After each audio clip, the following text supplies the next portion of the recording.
Selamat pagi Bapak dan Ibu sekalian, saya Darvin Boy Tupaya Turnip ingin mempresentasikan hasil UAS Masyarakat Digital mengenai soal gagasan saya sebagai arsitek digital dalam menyelesaikan permasalahan era new normal.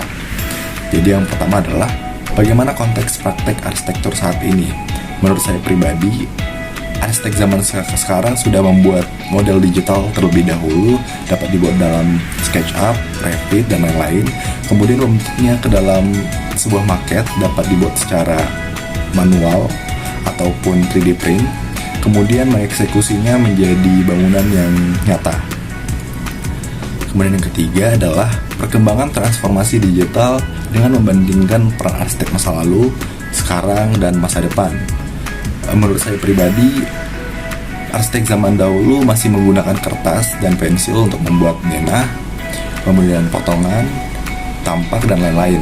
Dan bangunan pada zaman dahulu lebih terkesan kolonial, karena zaman dahulu juga bisa dibilang masih zaman perang, sehingga ceiling-ceilingnya tinggi, banyak bukaan begitu. Dan kemudian adalah arsitek zaman sekarang. Arsitek zaman sekarang sudah membuat denah, potongan, tampak, dan lain-lain ke dalam sebuah aplikasi digital seperti SketchUp, AutoCAD, Revit, dan lain-lain. Dan bentuk bangunan sekarang sudah lebih solid dan juga modern, tapi sedikit abstrak. Namun itu juga menjadi sebuah poin utama arsitek zaman sekarang. Kemudian adalah arsitek masa depan.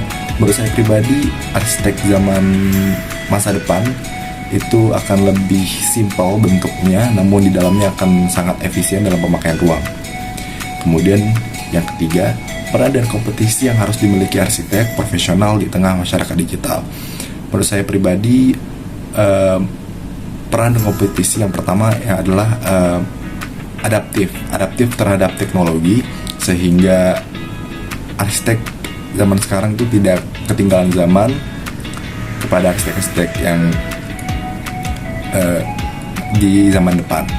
Kemudian adalah fleksibel. Arsitek harus lebih fleksibel terhadap permasalahan yang ada, seperti permasalahan pada masa kini yaitu COVID, dan sekarang kita sudah memasuki era new normal. Ketiga adalah efisien. Arsitek juga harus efisien dalam pemakaian waktu, sehingga perancangan dan pembentukan bangunan lebih singkat waktunya. Kemudian yang keempat adalah bagaimana langkah pengembangan diri sebagai arsitek masa depan, yaitu self-development. Saya mempunyai 5 poin, yaitu adalah mencari kesempatan yang ada. Jadi arsitek zaman sekarang harus lebih mencari peluang kesempatan yang ada, seperti magang, kemudian mencari pekerjaan begitu.